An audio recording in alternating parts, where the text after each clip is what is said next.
So let's talk a little bit, you guys, about handling customer support and handling returns.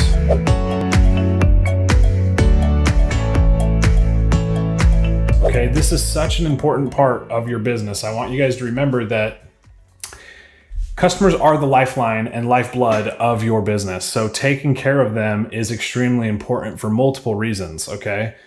Now, you are going to have customer support that you have to take care of, and you are going to have returns that take place. Now, when it comes to customer support, the biggest thing is understanding that most customers just want to be heard, okay? So you want to validate any issues that they have, actually let them know that you care enough to actually take time to fix whatever issue that they're having.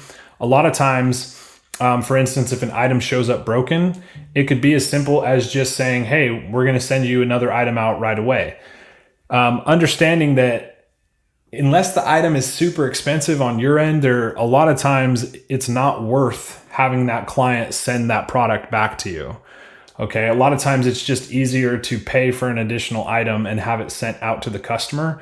One way that you can handle that is you can ask them to send you photos, of the damaged product, just to validate that the product is damaged or broken and that they're not just trying to get something free.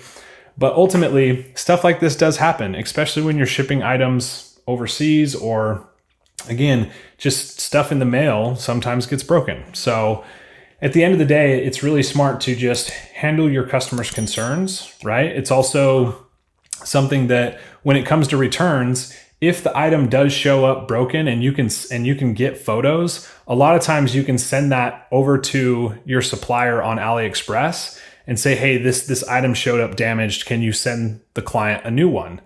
And 95% of the time, they are going to oblige. They're going to go ahead and send out another item to your client. So you can just tell them, hey, I really apologize. I completely understand your concern about this. Let us send you out a new one. I will make sure that they'll bubble wrap it or whatever they need to do to make sure that that product shows up in better condition than it showed. Now, most of the time, this doesn't take place. You don't even have to worry about it. But just remember that giving that client or that customer a good experience is only going to lead to more business in the future. So it is smart, even eventually as your business grows, if you have to hire a virtual assistant that can handle customer support, and you can eventually create little templates and templated responses for them to use with your customers. But ultimately, just remember that it is something that you want to handle, and many a times it's not worth the argument, okay? If you argue with a customer and all of a sudden they go file something with Better Business Bureau, your time and energy spent in arguing with that customer, or not just handling the issue in a very easy fashion, again, sometimes it may cost you a couple of bucks to fix an issue, okay? It's pretty rare that it happens, but when it does, I promise you that giving that person a good experience is going to be better than them going and complaining. So just remember that a bad experience echoes 10 times further than someone's good experience. So when you think about reviews online and stuff like that, most of the time, people don't go leave reviews when they have a really good experience. They only leave them when they have a really bad experience. So customer support, just remember, it's really important. It's worth taking a little extra time to make sure someone's happy.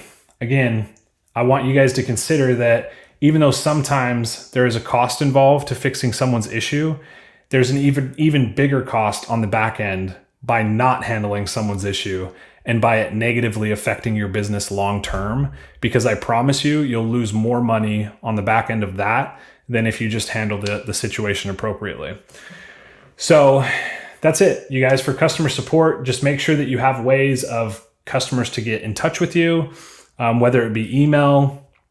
We use a phone tracking software. Again, openphone.co is a great phone company that you can use. You can also use Google Voice. But at the end of the day, it is nice if customers do have a way to contact customer support. And then you can handle a majority of this through email. And also know that your customers are going to be using your social media for support a lot of times. So it's smart to have your Facebook Business Manager on your phone. It's smart to, get notifications from Twitter or wherever else these customers might reach out. And it's always smart to try to handle the situation, even if somebody comments and leaves a comment. Like, it's okay to handle that in an appropriate way. I know on Facebook you can hide comments and stuff like that, but a lot of times if you just leave a comment saying, "Hey, sorry about your experience. We'd love to take care of it for you. Can you contact us via email?"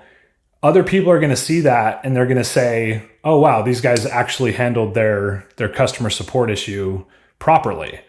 That only reflects good on your company. So just things to consider when you're handling these types of things that is going to help you guys build a bigger, better business. All right.